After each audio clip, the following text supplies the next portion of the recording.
বিসমিল্লাহ মানে রাহিম প্রিয় এলাকাবাসী ও প্রিয় দেশবাসী এবং বিদেশে অবস্থানরত প্রিয় ভাই বোনেরা আসসালামু আলাইকুম। সম্মানিত শুধু প্রিয় দেশবাসী, আপনারা দেখতে পাচ্ছেন যে আমি এখন রয়েছি পাবনা জেলার ঐতিহ্যবাহী বেড়া করমজা রসুনহাটে। আপনারা জানেন যে বেড়ার আশেপাশের মানুষের আয়ের প্রধান উৎস হলো কৃষি, অর্থাৎ কৃষি স্বনির্ভরশীল এলাকাটিতে কৃষকেরা মাঠে বিভিন্ন ধরনের ফসল ফলিয়ে সেই সকল অর্থকারী ফসলগুলো হাটে নিয়ে এসে বিক্রি করেন এবং তাদের জীবন জীবিকা নির্বাহ করেন। শুধু তাই নয়, এই হাট থেকে পরিবহন খাতে রসুন বাংলাদেশের বিভিন্ন প্রান্তে গিয়ে ভোক্তাদের চাহিদা সম্পূর্ণ করছে।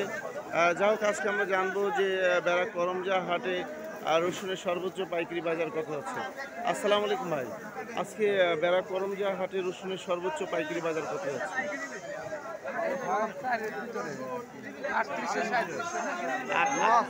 মানে 3800 থেকে 3700 থেকে 3800 টাকা মন, তাই তো?